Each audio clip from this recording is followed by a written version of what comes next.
Gor the God Butcher is the latest villain in the MCU for Thor. So today we're going to rank all of the Thor MCU villains from worst to best.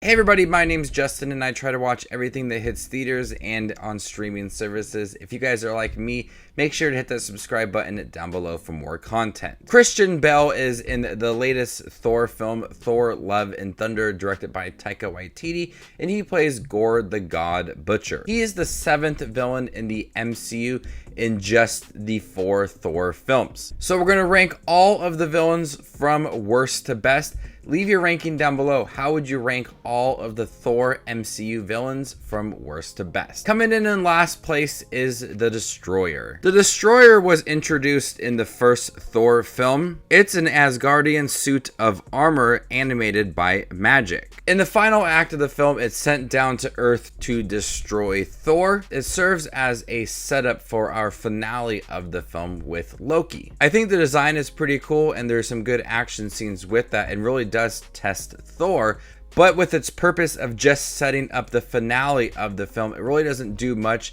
or there's no depth given to this character. It's just kind of there to serve as a setup for the later part of the film. And so with that, it sits at last place. Coming in 6th place is Malekith. This is the main villain of Thor the Dark World, and this is probably one of the worst villains in the MCU, one of the worst main antagonists of the MCU.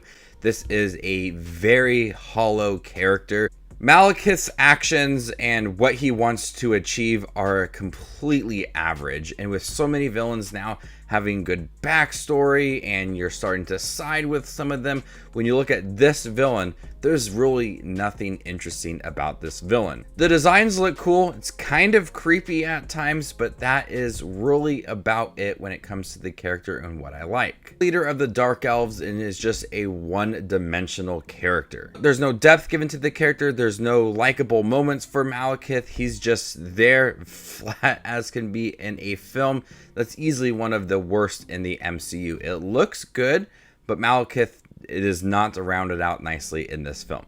Coming in 5th place is Surtur. Surtur is the 3rd villain in Thor Ragnarok against Grandmaster and Hela. Doesn't have the most amount of screen time compared to Hela and the Grandmaster, but there's so much interesting things about this character. Similar to the Destroyer, he's just kind of there to set up another sequence. And Surtur, the designs look amazing. It's huge. It's epic as can be.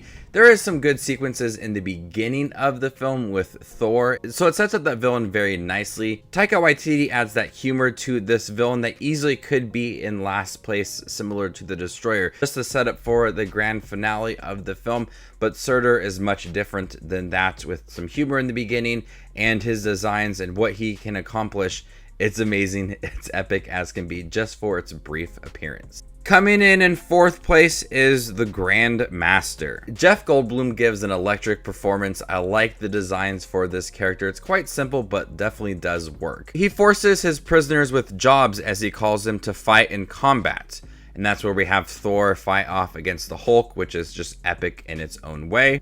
He's truly evil, but Jeff Goldblum's performance makes this character so fun to watch. His dry humor elevates this character to a whole nother level. He doesn't pose a serious threat compared to other characters like Surtur or Hela, but within this film it adds that humor. The charming performance from Jeff Goldblum makes this for a very fun character despite being truly evil in his own way. It's a character that I liked and Jeff Goldblum I love, so it just kind of worked. Coming in 3rd place is Gore the God Butcher. I do think that Gore the God Butcher had a really simple story that really could have been expanded, but I loved Christian Bale within here. He gave a really haunting performance. The designs, his character motives, and his mannerisms were truly haunting to see. I just wish they would have expanded on his abilities and him butchering the gods and posing as a serious threat. there really was a lack of urgency for this character within the film. But I do think that the character himself was really enjoyable and truly sinister. Thus, the story surrounding him just wasn't rounded out as I expected it to be. So I do think that Christian Bale as Gor the God Butcher was menacing and probably one of the best villains so far in the MCU for Phase 4. But when I look at all of the Thor villains, the next ones have more of a rounded out story, the more personal touches to them. He's just kind of right there in the middle. He is a interesting character, but there's not a lot of story given to him besides him and his daughter in the beginning of the film. So I do think that Gor is menacing, just that the story is not quite there. Coming in second place is Hela. Hela is Thor's long-lost older sister, the goddess of death. When Odin passes away, he confesses that he locked Hela away and his death will unleash her. She poses a large threat to Thor, but also there's that complicated family story within the mix of it, with Thor and Loki having spent time with their father and she not getting that at all since she was locked away. It poses some interesting storylines within it. I really do like Cate Blanchett within here. I think that she gave a great performance. Hela's designs look amazing. She is truly sinister within here. When you look at what all of the villains have accomplished besides Loki and what he's done with everything, Cate Blanchett as Hela has accomplished a lot. And she's really kind of shaken up Thor moving forward after Ragnarok, leading into Endgame and Infinity War. She did a lot. She accomplished a lot, but also that complicated story is there. It's interesting to see how it kind of plays out. And then also seeing Melissa McCarthy as Hela in Thor Love and Thunder was absolutely hilarious.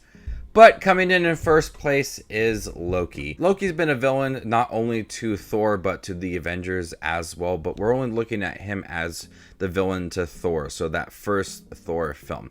And I really like him as a villain, and seeing the complicated relationship that he has with Thor and how they are very different. When we learn more of Loki's past and his upbringings and who he really is, it challenges that relationship, and you're starting to see the true side of Loki come out. And he's manipulative, he's deceiving in so many ways, and that just works for this character. Tom Hiddleston was the right pick for this character, gave a great performance, and I love seeing that relationship grow, fall apart, grow again, fall apart, just kind of roller coaster relationship. But it all works when you look at that relationship for the two brothers and their father. There's a lot of jealousy surrounding Thor. There's a lot of jealousy surrounding Loki. So we have a lot of that personal touch to this character and that anger and hatred that he has towards Thor and his father. So we see a lot of that character rounded out. We see a lot of that development for him, and that's why he's the best Thor villain. Hela was a really close pick for me, but I think having that complicated relationship, seeing all those feelings that come out and how he's been in the MCU and have his own show, we do get a lot more of him, so it was kind of hard not to just look at the first Thor film. And he is in the second film as well, and the third film, so we do get a lot of him. I just love that story of Loki and Thor, and Loki is one of the best MCU villains, just rounded out, fleshed out nicely, and here in the Thor films, he's great, and we see that anger and hatred just kind of all brewing within here to create a lot of conflict in the Thor films. So there you guys have it, all of the Thor MCU villains ranked worst to best. How would you rank them? Let me know in the comment section down below, and stay tuned for more up and coming content like this. My name is Just Watches Movies, and you guys stay classy, YouTube.